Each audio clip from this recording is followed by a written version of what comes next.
I think one of the most important questions that we can sit with is this question of, what do you think of when you think of God, right? What kind of personality does God have? What are the characteristics of God? Is God near? Is God far? Is God um, invested in this world, in your life? Is God um, indifferent to the ways of how the world is unfolding and the story of this created universe? And A.W. Tozer is he's known for many things, but one is this quote. He says, "What comes to our mind when we think about God is the most important thing about us." And I think that's an interesting sort of assessment of humanity, that what comes to our mind. And by the way, this opens uh, the sort of experience and participation of everyone. If what comes to mind when you think of God is, you know an absence, like, if you don't believe in God, right, then that's maybe what Tozer is saying, is that's the most important thing about you. Or if you believe that God is this kind of like vengeful lightning bolt throwing deity up in the clouds somewhere, waiting for us to mess up so that he can punish us, then that's the most important thing about you, right? Whatever it might be, what comes to our minds when we think about God is the most important thing about us. And I think there's some interesting things to sit with in that. And this morning, there were a handful of Bible passages that I thought helped shape my understanding of who God is and my understanding of who I am in light of that.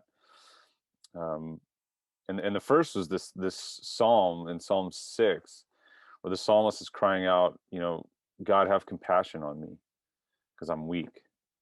Heal me. My bones are in agony. I'm sick at heart. Please restore me. And then there's this like crying out, this like, how long do I need to wait for this healing, this restoration? And of course, with that, the psalmist is assuming that God is one who is willing to listen and hear this sort of plea for compassion, this plea for healing, this plea for restoration, and having the boldness to go before God, the creator of all things, and plead, how long until these things will happen? Um, and so in that, I think there's an acknowledgement that God is approachable. Then when we see in Romans 8, there's this declaration that the Apostle Paul is writing to the church in Rome, and he's that's one of his most, arguably his most in-depth and robust explanations of who Jesus is. And here in Romans 8 verse 34, there's this claim that not only is God approachable, but Paul is making the argument that Jesus is not only approachable, but he is actually appealing on our behalf to God.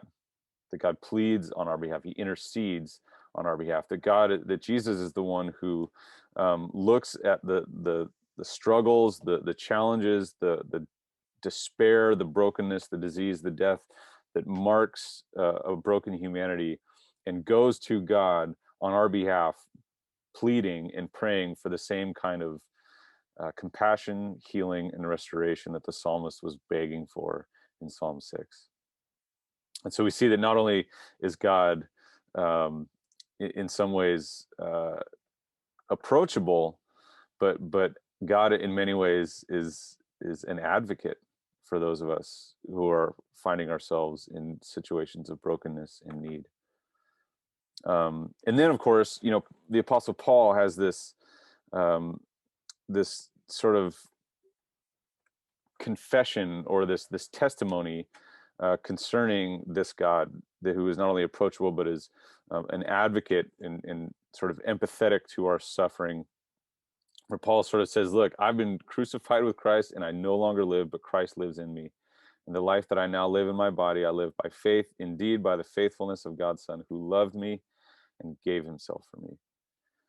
In other words, like, Paul has this declaration there. He says, um, I I have seen the ways that God is not only approachable, but God advocates on our behalf, and is willing to, in fact, give himself for us. And that leads me to a place where I am willing to surrender everything of who I am to Jesus, to Christ, um, for this path forward with the God who is approachable and the God who advocates on our behalf as a broken humanity. And it's a faith of mutual submission where Christ gave himself for us. And therefore, Paul says, I surrender myself to Christ. And so I think as we consider that question, what comes to mind when you think of God this morning? There's just a few of the passages throughout the great love letter of the Bible that says God is approachable. God has a desire to extend compassion, healing, restoration to a broken humanity. And not only is he approachable and willing and desiring to do those things, he God in so many ways through Jesus is pleading to God himself for those things to happen on our behalf.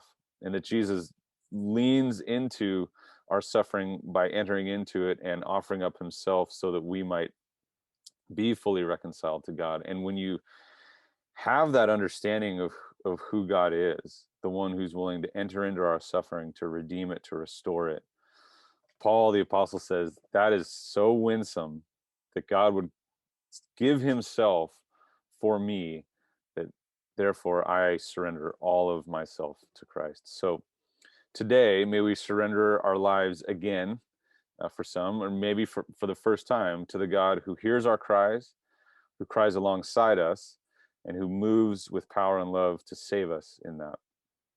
And as we surrender our lives to that God, um, may that surrender be made known through sacrificial love toward our neighbor.